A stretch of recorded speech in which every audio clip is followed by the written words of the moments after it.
Hi, this is Chris Howard, host of Plugged In with Chris Howard, and I'm taking the Lions over the Chiefs in the Super Bowl. BetOnline has free odds and lines available online or on your mobile device. Visit BetOnline today. The reviews are in for McDonald's hotter, juicier burgers. Let's hear what Hamburglar has to say. Rubble, rubble. What our old friend Hamburglar said is, the patties are juicier. The bun is a thing of beauty. The cheese perfectly melted. Rubble. My burger dreams have come true. You heard him, folks. These are McDonald's best burgers ever. Ba-da-ba-ba-ba. Rubble. Available at most restaurants in this area. Comparison of McDonald's classic burgers to prior burgers.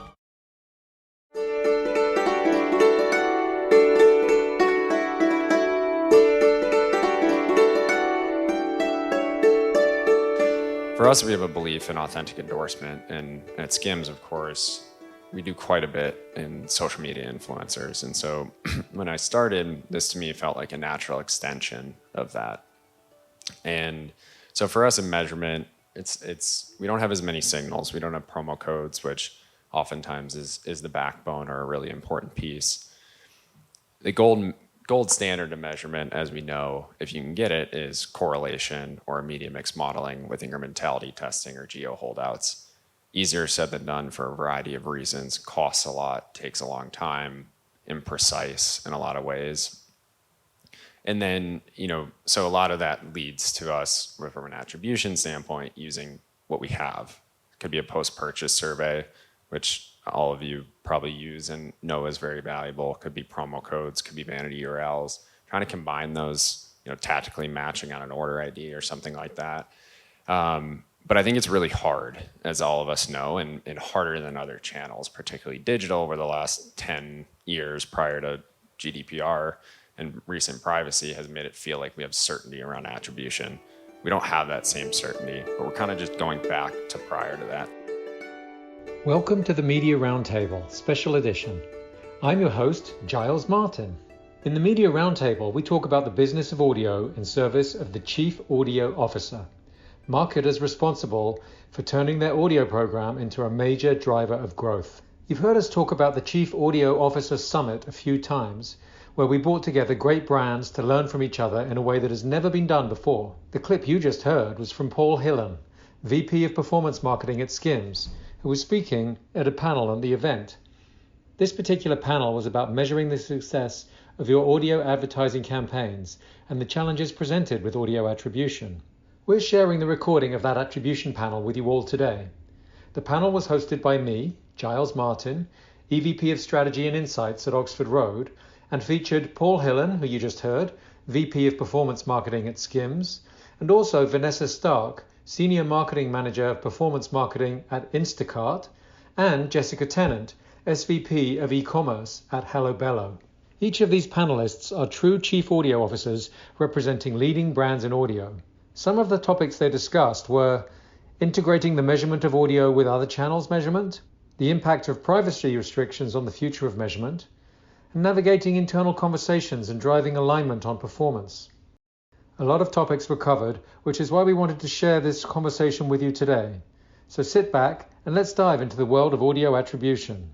Hi, everyone. Thanks for your attendance today. Now's the topic that we're all really excited about. I know attribution, a matter close to everyone's heart. I'm Giles Martin, the EVP of Strategy and Insights at Oxford Road. And I've been with Oxford Road for about 5 years, tend to handle anything related to attribution, data, analytics, research, those types of things. And we have a fantastic panel here today. Paul Hillen from SKIMS, Vanessa Stark from Instacart, and Jess Tennant from Bello. Why don't you guys each take a minute or so to introduce yourselves, tell us a little bit about your role and a bit of your history. Hi, everybody. Thanks for having me up here. It's fun to be in a room and see a lot of people I haven't seen in a while and meet a lot of new folks. My name is Paul Hillen, VP of Performance Marketing at SKIMS. Our team is responsible for the paid media. I've been here a bit under a year, and prior to that, spent almost 6 years at Tommy John. There's some folks that work together there, and which is the connection to Oxford Road. So excited to be here, and I'll pass it off to the others. Hi, everyone. Nice to meet you. My name is Vanessa Stark. I'm on the marketing team at Instacart. I've been there about 2.5 years, focused on performance marketing, including audio advertising, but also oversee CRM programs. Prior to Instacart, did mostly performance and brand marketing at companies like Square, Google, and Charles Schwab. First foray into audio was back in 2016, doing podcasts with Square, so excited to talk more about how the whole landscape has evolved since then, but happy to be here. We're just gonna pass it on. I'm Jessica Tennant. I am SVP of eCommerce at Bello. We sell diapers, so if anybody has a baby, hit me up. I will give you friends and family because they're great and they're cute. And I run the e-commerce business, but also all of our growth marketing, and have been there 3.5 years, so pretty long time, and I'm super excited to be getting kind of back into the audio space after a while. I think for the last, call it 8 years or so, I've been at companies where we've kind of been limited with budget and availability to grow in channels, and I think we're in a time right now where even if we don't have incremental budget, I think all of us probably feel pretty comfortable pulling from Facebook and reinvesting in other places. And so I'm super excited to be working with the friends at Oxford again after it's probably been about 9 or 10 years since I worked with you guys, and getting back because I really believe in this space. My first time dabbling with audio was probably, 13 years ago. I don't really know. That's kind of scary. Dan and Gary probably know because they're the ones who introduced me to audio, and figuring out how to test and learn and make it work in the capacity of whatever business you're at. So super excited to be on the panel with these guys too, and Giles is the man. Okay, great. Well, let's start by asking about what methods that you use and have used to measure audio. Obviously, we've got digital channels, we've got non-digital channels. Paul, you've been 6 years at Tommy John, now at SKIMS. Got lots of experience of doing different types of measurement. Let's start with you. Please just give us an overview and what you see as the strengths and weaknesses for each of those and how that varies by the different organizations you've been in.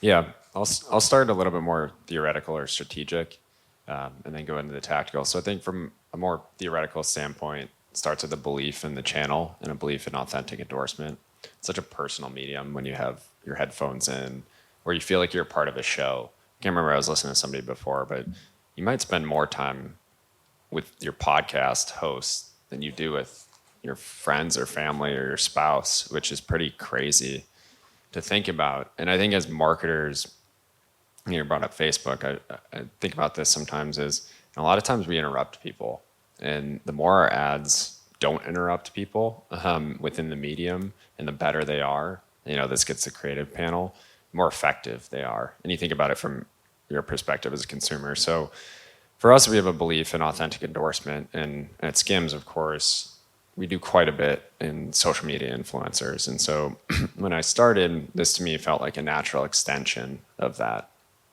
And so for us in measurement, it's we don't have as many signals. We don't have promo codes, which oftentimes is the backbone or a really important piece. The gold standard of measurement, as we know, if you can get it, is correlation or media mix modeling with incrementality testing or geo holdouts.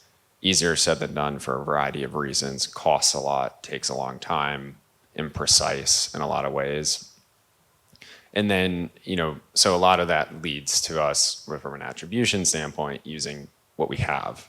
It could be a post-purchase survey, which all of you probably use and know is very valuable. It could be promo codes, could be vanity URLs. Trying to combine those, tactically matching on an order ID or something like that.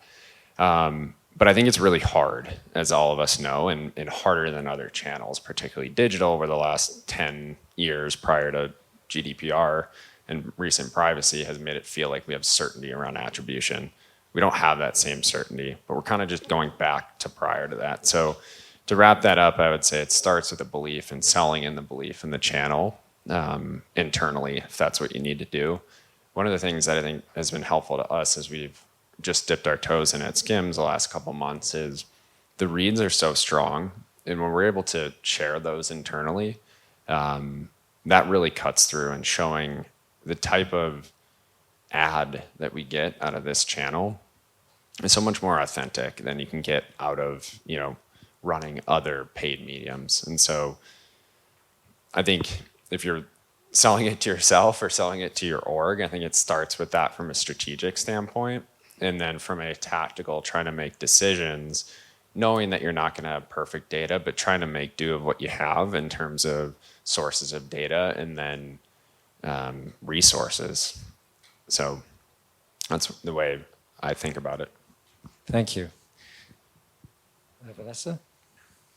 Yeah, sure. So I can talk a little bit about how we think about doing audio attribution at Instacart. I would say we've been primarily focused on streaming music, but have started to try to spend more into the podcast space. And I think attribution is a key piece that we need to be thinking about how to evolve as we do that. So we currently do like an IP-based matching for our attribution. So we can look at the exposed IPs and the converting IPs and be able to match those up. That actually allows us to dedupe across other channels, which is really nice and allows it to sell more easily into more investment when we can kind of like be able to show, cross-channel interaction there.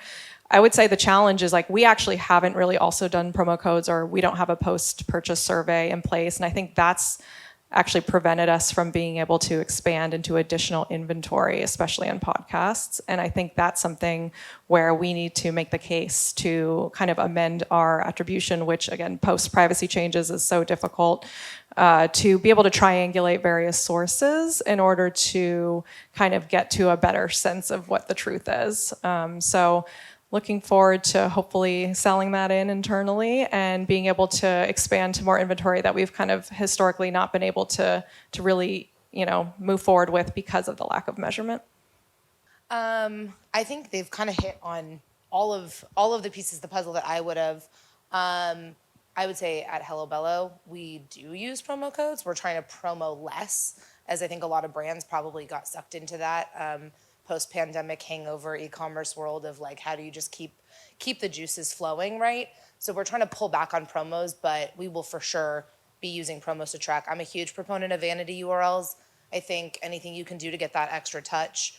And then I know that Paul touched on it, but I'm also a big proponent of incrementality testing, which is kind of how I originally was able to make radio work.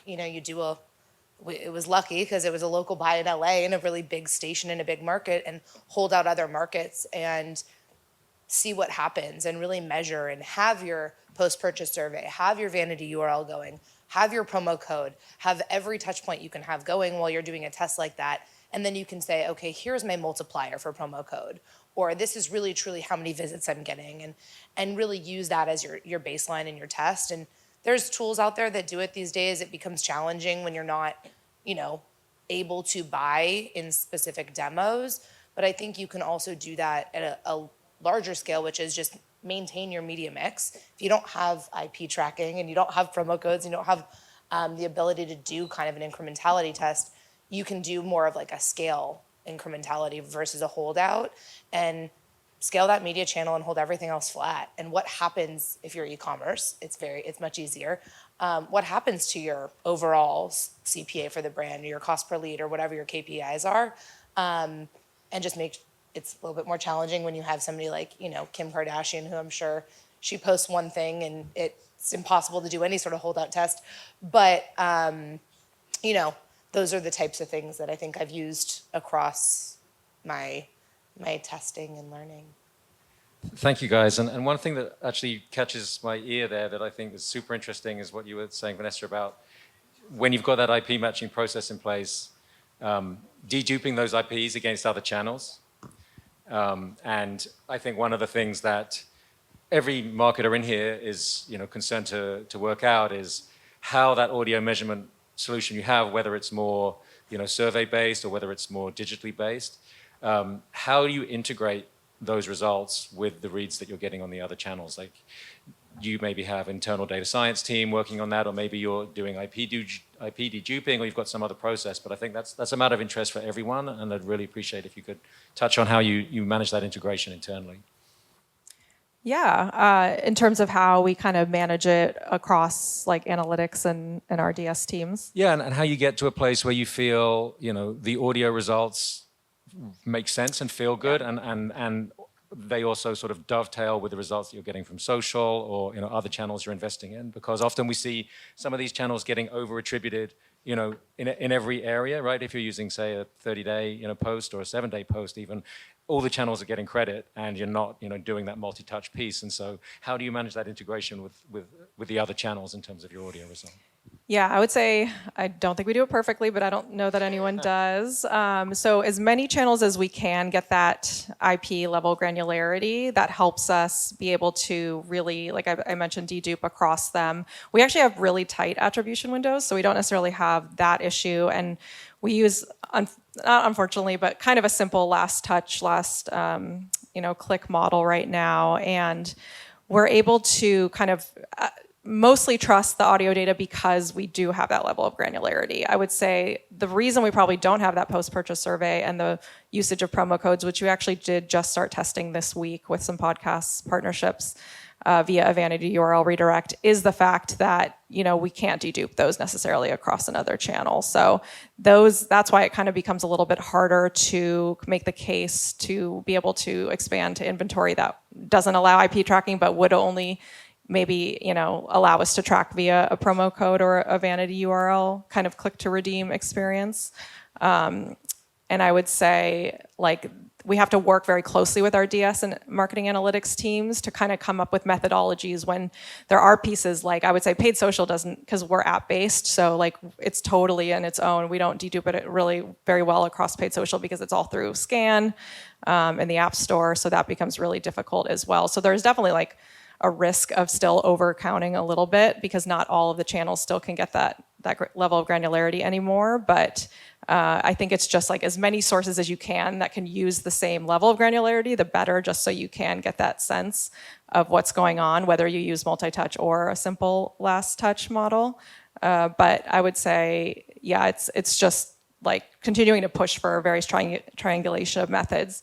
Incrementality is super important. I think that has actually been a really big key of adding more trust to the audio program. I would say right now, the last time we did a test was about a year ago, and the results are pretty outdated. And I would say there's starting to be a little bit of a sense of, do we trust this attribution anymore, because we haven't done an incrementality test in a while, and we're potentially getting a lot of repeat customers that would have already kind of ordered anyway. So I think that's going to be a huge step, kind of redoing that test and doing it on an ongoing basis is going to help give even more trust to our leadership and our marketing team about how audio is working for us, because the IP attribution has gotten us this far, but now it's about showing what's incremental from what we're driving. Jess? It's interesting to hear you speak of IP tracking, because obviously that's a whole level of detail that a lot of us don't have access to. So I'm a little jealous of that, but also it limits you, right? Because if that's what you're used to and that's what it is really that ultimate metric that gets a little scary to get away from. I think when I started testing audio, over 10 years ago, the business I worked at only liked to buy things on a cost per lead.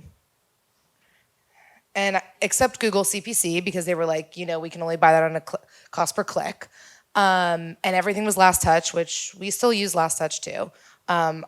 Although now I think if they get rid of regular Google Analytics, we'll all be using some sort of random multi-touch attribution that Google Analytics is putting together for us. But I still think it's the best and most accurate way to put things on the most level playing field, as long as you understand where every media channel falls in the process of discovery and learning. So I think, obviously there is this awareness factor that plays a role in radio, and that is the hardest thing to kind of prove out, is where does it flow through? What other channels are these people coming from? And so how do you take people from an uncomfortable level of, okay, we buy on a CPL, to knowing that your average cost per lead, right, is $12 or whatever, and this radio channel you're testing right now is coming in at $250. That's insane. But at the end of the day, sit, measure, learn, be patient, and understand what's happening to the overall business, because some of these channels sometimes take time, right? So it's not going to happen overnight. Yes, some of your most successful podcasts, some of your most successful audio spots will, especially have a promo code and you're giving them that reason to buy quickly. But do we always want to do that? Or do we want to really nurture these consumers and bring them in the funnel and get them to become valuable customers without such a heavy discount? And that stuff does take time. So I think it's important to be patient, but also understand where everything sits. And at the end of the day, like, Facebook is no longer what it used to be. So worst case scenario, I'm pretty sure you could beat a last click CPA from audio over Facebook probably most of the time these days. So that's a benefit for all of us with Facebook becoming more and more challenging, I think. Yeah, thanks. And you guys raised some important topics, which, incrementality, I think, is huge for everyone. And also that point about, some of those radio investments, taking a longer time, and how you navigate those conversations internally and how you sell in those types of measurement approaches internally, I think is super interesting, and I hope we'll have time to get to that in a sec. I do want to hear from you on this topic as well, Paul, simply because, this notion of integrating the audio results with the results from other channels and sort of getting to a place of confidence is such an important topic for everyone. So please. Yeah, I think a couple of things that are helpful is, one, when you build attribution, understanding the, let's say, different roles of different channels or tactics. So you want to have a healthy mix of driver channels or top of the funnel that are driving awareness and consideration. And then you need a healthy mix to actually get them through the funnel, whether that's search or email or Facebook retargeting, things like that. And so I think monitoring that overall mix is helpful. And then when you build your attribution methodology, understanding that as it goes into how you attribute weight to each. And then if you can have multiple different approaches and combine them, that's also helpful to come at it from a couple different ways. So that could be first touch and last touch. I wouldn't necessarily recommend that, but if you can have multiple different approaches and combine them together, at least look at them to triangulate or have a couple different ways, that I think can help you gain confidence. The other thing too is, I'm guilty of being overcomplicated in attribution methods. And the more assumptions you make, the more it can become a house of cards. So understanding what assumptions you're making, your confidence level in those assumptions, and sometimes simpler is better, even though it doesn't make you feel as smart. And so without going into specifics, there's people that are more experts in this in the room. I can see 5 of them right now. So I'll direct you to them after if you have specific questions. But from a mental framework, I would say multiple different approaches, be clear about your assumptions, and also be clear about the role of each channel and how important it is. I think as direct marketers, it depends on your org, but you can often be very, very focused on driving results today, and you have to justify that. But if you're too weighted to that, that will, you'll feel that in months or years later, and so it's important to have that mix. And I think audio tends to fall a little bit more in that driver channel of the first time you hear about a brand, or the first time you really say, oh, you know what, maybe I'll go try that. I've heard about it from my friends, but I'm in the market now, or I trust this person's advice. So that's what I would say. I think that's super interesting. And when we talk with clients, we're often talking about, podcast as a channel that is very efficient in the lower funnel, and it can do a great job there, and streaming. But it also is a channel that, drives a lot of really positive associations, and therefore it can shift brand metrics. And then, people often are hesitant to get involved in radio because it can be more difficult to measure. But we know a lot of reach can be bought very cheaply there, and it can be a channel that can really function very well upper funnel. So it's interesting to me to hear you guys talk about having that clear vision of how each channel is going to work, and also this notion of not all the media is going to drive the response today and tomorrow. And there's so much imperative in the market to sort of get results today and tomorrow. And so I'd love to hear you talk more, if you can, about those conversations you have internally about trying to help people understand the roles of channels, and will they actually buy in to this is going to return, next quarter or next year even, because those can be tricky conversations, I'm sure. Who wants to take that?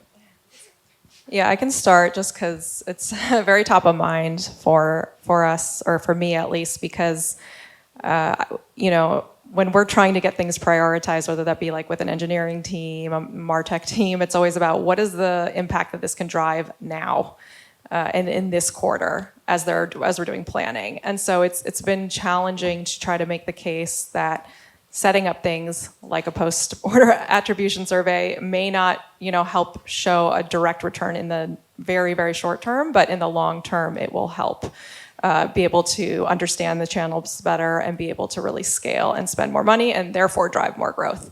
So I think it can be challenging, especially when the business is in a situation where they want to show growth and they need to show growth right now.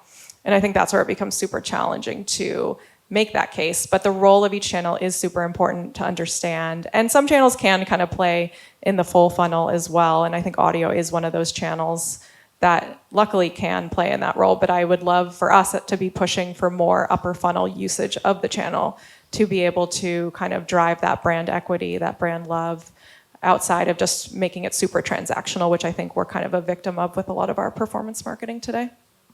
I think there's so many ways I can answer this one. I think there's everybody's situation is going to be different depending on where you are. So, even in my current job, when I first started, we were only a year-old business. The CEO was in the day-to-day on probably every single paid social call, paid search call, all of that. And he was a performance marketer and understood performance marketing. And so it was very easy, right? It was really easy for me to have conversations about where to go and what to do. However, he was kind of an old school performance marketer and didn't understand things that were more top of funnel. And so it was harder for us to get a lot of that stuff approved, especially because we were this new business that was like the hottest commodity and like COVID, and our CPAs were next to nothing, and we could pull back on media spend and still barely get our shipments out, right? Like we were trying to figure that all out. Well, fast forward to after the hangover, from COVID, and we're in a place now where, we sell diapers. So realistically, every 2 years, we have this revolving door of customers. And so brand awareness, it's not like, Instacart, where I started using it in the middle of the pandemic and I will never, ever stop, right? Like the LTV on that customer can be pretty big, and similar to SKIMS, right? Like for us, we have an average customer kind of for 2 years when they're in diapers, and then we have some products they can buy, but other than that, it's this revolving door. So we got to this place where people knew about us from launch, but now 3 years later, they don't know who we are because they missed the whole media frenzy of who we were when we launched. But we don't have a media frenzy we can do anymore because we're not new, we're not cool. There's not all that excitement. So we have to go back to some of these old school tactics. And so I think audio is that perfect place. I think, I started my career in television. I think television is one of those perfect places too. Even harder to measure, because I think anybody can kind of throw out a measurement tool and be like, oh, this is your cost per order. But if you see your baseline cost pers moving, it's challenging. But I think at the end of the day, it's just educating people that are in those positions you're talking to, having the right conversations, bringing the data. That slide that Dan showed earlier on where podcasting was and where it is now, right? On all those shows and all those people, like that type of data goes a long way with people who don't understand. And then just explaining kind of how all the channels work together and feeling confident about this is how we're going to measure it. This is how long it's going to take. And if we don't achieve X, Y, and Z, we won't do it again, right? And so out clauses are very, very, very good if you're talking to C-suites too. Oh, don't worry, we can always get out. Literally. We love that. Just build in an out clause. Yeah, I'll just quickly say, somebody said this, a year or two ago, and I think it's good to remember that we as marketers always think about talking externally and convincing other people outside of our org to buy our product. We often don't spend enough time selling in our own org on what we do and why it's important. So I would say, and Jess touched on this, it's context specific. You may have a boss who is a performance marketer and it's easy, or a brand marketer and it's easy. You may have somebody that's never worked in marketing and is managing it for the first time, and you have to convince them that it's not a cost center. So just don't forget that that's also a feature and not a bug of your job, is selling internally. Is it the most fun? No, probably not. But it is a part of the deal. And I think I have to remember that sometimes. I think at SKIMS, it's great because we're such a brand-driven organization that understands, and Jens, our CEO, has said this publicly, that we can't just build the business off of performance marketing, buying $1 for $2. We have to build a brand and a product that is loved for the long term. And so when you have that type of philosophy, that's great. But you don't always have that. And so just remember, you have to be a bit of a chameleon to understand what the decision maker cares about, how they're making decisions, what KPIs they're held to, and how you can combine what you believe is the right thing to do with the way that they're making their decisions and the KPIs that they need to hit to be successful in their role. Thank you. I've got a lot of other questions here. We've got about 10 minutes left, so I'm going to throw it open to the audience to see if anyone would like to ask a question instead. Hi, this is Chris Howard, host of Plugged In with Chris Howard, and I'm taking the Lions over the Chiefs in the Super Bowl. BetOnline has free odds and lines available online or on your mobile device. Visit BetOnline today. This podcast is brought to you by Progressive Insurance. Whether you're driving, cooking, or doing laundry, Progressive knows the podcasts you listen to go best when they're bundled with another activity. Much like how Progressive home and auto policies go best when they're bundled. Having these two policies together makes taking care of your insurance easier and could help you save, too. Customers who save by switching their home and car insurance to Progressive save over $775 on average. That's a whole lot of savings and protection for your favorite podcast listening activities, like going on a road trip, cooking dinner, and even hitting the home gym. Yep, your home and your car are even easier to protect when you bundle your insurance together. So find your perfect combo. Get a home and car insurance quote at Progressive.com today. Progressive Casualty Insurance Company and Affiliates. National average 12-month savings of $779 by new customers surveyed who saved with Progressive between June 2022 and May 2023. Potential savings will vary. Not available in all states. This is Chris Howard, host of Plugged In with Chris Howard. The Kansas City Chiefs are heading to their fourth final in 5 years against a stacked San Francisco 49ers team. Not surprisingly, the Chiefs are currently a 1.5-point underdog. BetOnline is your number one source for up-to-the-minute odds, stats, trends, and lines. You can access the world's best wagering information from your desktop or your mobile device. Head to BetOnline today to stay updated on all the action. BetOnline, the game starts here.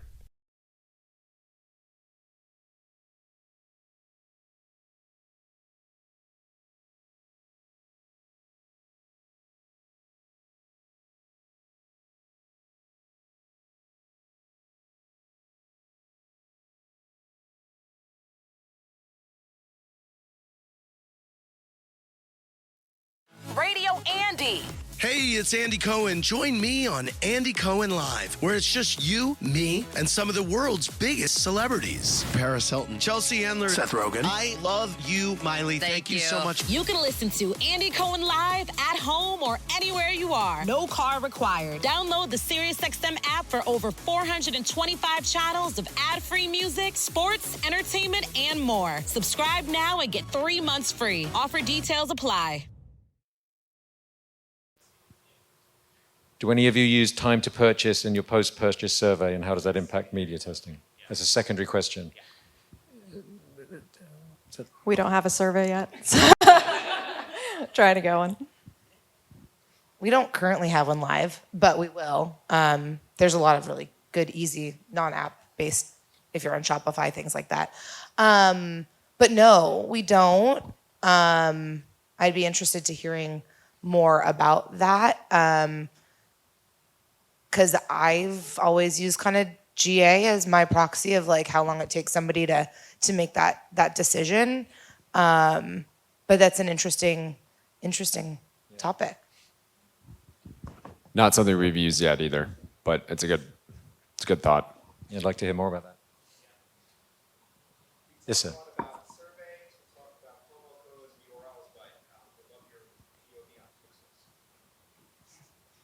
I am a newbie to Pixels. I have never used Pixels for tracking before, but I'm kind of a little bit more old school, and I'm really excited to be testing out pixels with this next buy we're going to be doing.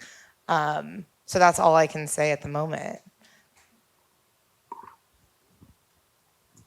Pixels is how we're able to enable our IP-based matching and tracking. So it's super important for this channel and for being able to track and dedupe, as I was explaining before. I would say from my perspective, it's one data point and attribution, not the data point. So certainly important and gives us a lot of measurement on places where we couldn't, but I'll stop there. But do you and your teams internally and your management have confidence in the results that you're seeing through the pixels? Because obviously, in principle, it's a technology which seems very robust intellectually, but in practice, often, there can be hiccups and, sometimes there are difficulties, right? And that can undermine people's confidence in the measurement approach. So do people have confidence, in the pixel results at your organizations? I mean, that's not I for haven't you so used much, them yet, Jess, but for I you can guys. see people are trying to avoid this question, so I'll take it. I personally, from what I've learned thus far, and I'm obviously, as I said, kind of newer to it, it seems to me the pixel is going to be most beneficial for optimizing media and not for measuring. That's just my marketing take so far. Yeah. There's so many orders that come from unpaid activity for us. That SKIMS is a bit different. View through is a concern with anything. So that's where just going back to it being one touch point as well as gold standard of incrementality. So as we start to utilize that more, incrementality testing is going to be really important to garner confidence in that, because to your point, Giles, and to a point that Craig and Dan has made today and last night, which is technology changes quite a bit, and we have to be adaptable just period. And so for us, it's, again, one touch point, as there are many attribution touch points that we don't rely on solely. Yeah, +1 to the incrementality piece. I think that's always going to add more trust. There definitely is some, I wouldn't say issues, but we need to figure out a way to handle residential versus non-residential IPs. I think that becomes a challenge for us. Obviously, a lot of audio is happening on the go. You're not necessarily sitting on your own Wi-Fi, and that actually has been a little bit of a challenge that we're trying to figure out, and can lead to a little bit less trust in the data, because we have to apply some assumptions right now and like a little bit of a model to make assumptions about the non-residential IPs. I just want to leave one thing, since we're all here talking about audio, but a lot of people here do a lot more than just audio. And just your question was, do you trust pixel data from audio, right? Do people trust it? How many people in here use their Facebook pixel data to optimize their Facebook media? Either you don't buy Facebook media in here, or everybody's just like us at our business, because it is not even directional anymore. So I think this isn't just a problem like for audio. I think this is just a problem in general with cookies and pixels, and there's only so much we can do. And so I think that's why we all continue to talk about incrementality testing, because as much as somebody like a Northbeam or a Triple Whale is going to sit here and pitch a multi-touch attribution that's like this magical thing, like it's still kind of like swirling your finger around and figuring out where it's going to land. But because you're looking at cookies and you're looking at media mix modeling and you're taking a shot in the dark, but incrementality testing is not that, and last touch is not that, right? So that's why I think we all kind of keep coming back to those things, and IP is great too. So I think we're all sort of hitting the same type of note here, which I think has always really been the case, which is it's a good data source. It's an indicator, but there's no one of those indicators is the right indicator or the true indicator, and it is always about triangulation ultimately. And that's why having multiple viewpoints, having a survey, even if it's not the most technologically sexy thing, like it's another data point which gives you some guidance on how a channel might be growing once you start investing. We've just got a few minutes left, and I'm going to keep going. No one's got a burning question. We have a burning question. Yes. I do have one question. I think it's more for you, Vanessa. How do you handle tracking back to an app specifically? Do you have any breakage with IPs or anything like that? Yeah, it's a good question. We do. I think that the web to app piece is always kind of difficult for us, and especially with iOS 14 changes and scan, more so impacting like paid social channels. But I think the app tracking, it does work for us still, but there definitely is like risk of breakage, and that's where like when you're outside of your own like Wi-Fi network is where there becomes like more of an issue on mobile.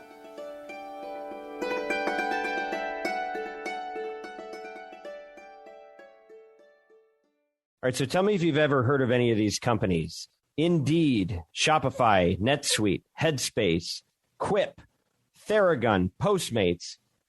You know, I'm not only the host of the Media Roundtable, but also CEO of a company called Oxford Road, and we are the world's leading independently owned and operated audio ad agency. And what that means is that we help great companies, many that you have probably heard of on some of the other podcasts that you listen to. We help them test and scale campaigns in audio channels, with podcast being one of those leading channels. Some of the work that we do includes media planning and buying, as well as analytics, attribution, and insights. And we also have a very special way that we deal with creative and copy generation. We have our own proprietary process called Audiolytics that allows us to score ads for their persuasiveness.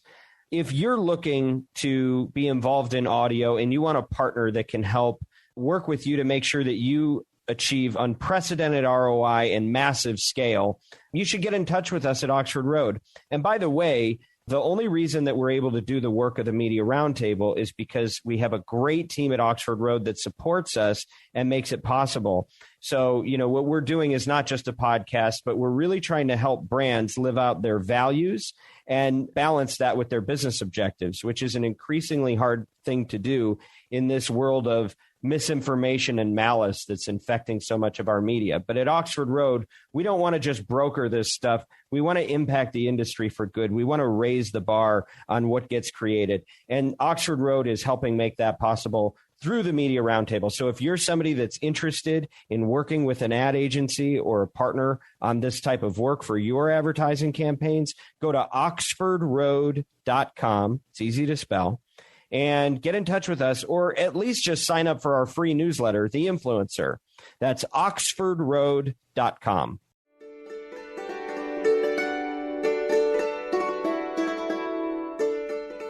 Yeah, the question is, I think, if I understand, is what is the relationship between social influencers and podcast influencers? And then when you were talking about personality versus platform, do you mean, is there a correlation, let's say, with a viral TikTok to TikTok paid advertising? Is that what you meant?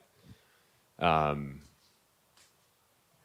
don't know if the correlation piece between those two is so tough at the size of the signal that we're seeing. So I wouldn't necessarily say that. So I'm going to go a little bit more theoretical again, which is we know there's some sort of halo effect, and you can start to, I think applying traditional media buying tactics to, you want to be looking at CPMs, understanding your impressions, but also knowing that not every impression is the same quality, which is partially why we're talking about an authentic influencer experience.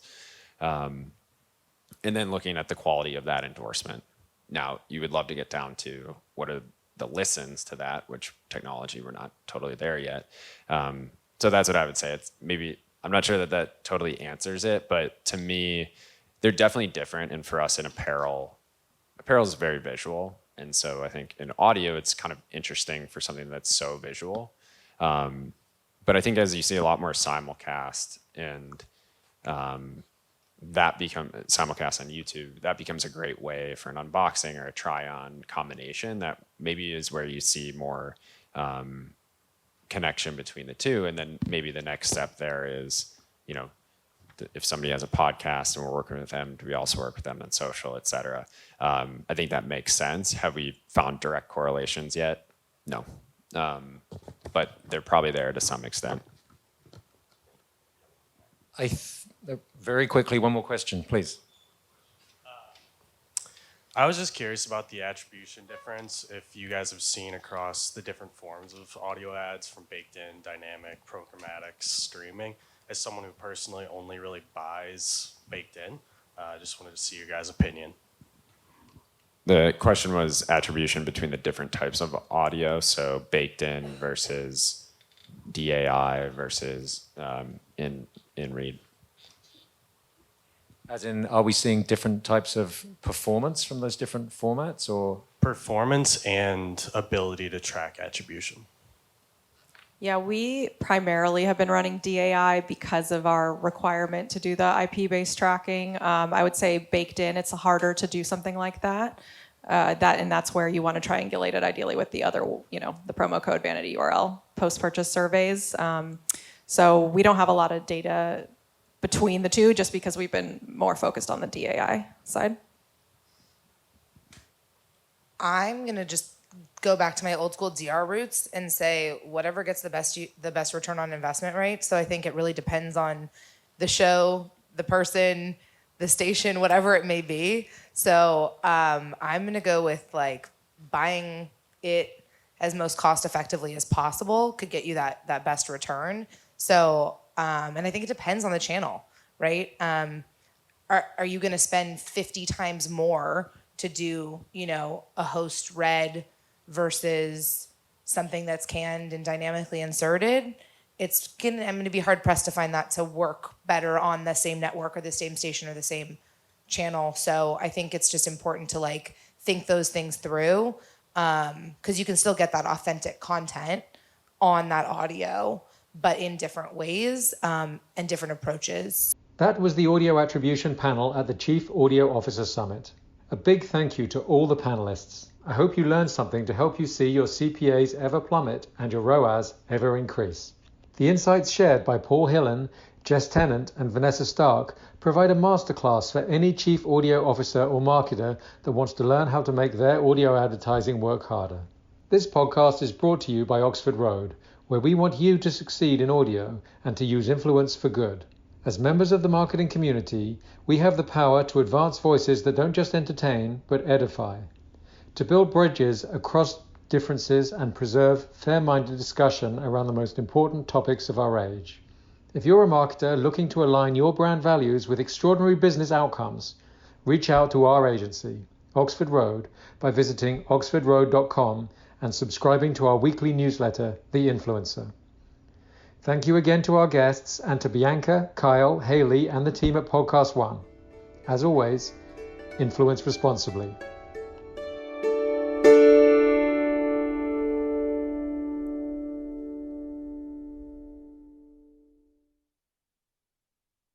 Want the same expert advice you get from the pros in the store while shopping online at DiscountTire.com? Meet Treadwell, your personal online tire guide that matches you with the perfect tire for your vehicle. Get your best match in 1 minute or less with Treadwell by Discount Tire.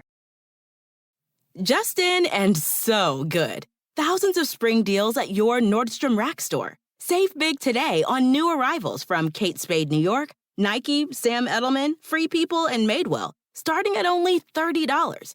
Great brands and great prices on dresses, denim, sandals, designer bags, and more. So rack your look and get first dibs on spring styles you want now from just $30 at your Nordstrom Rack store. What will you find?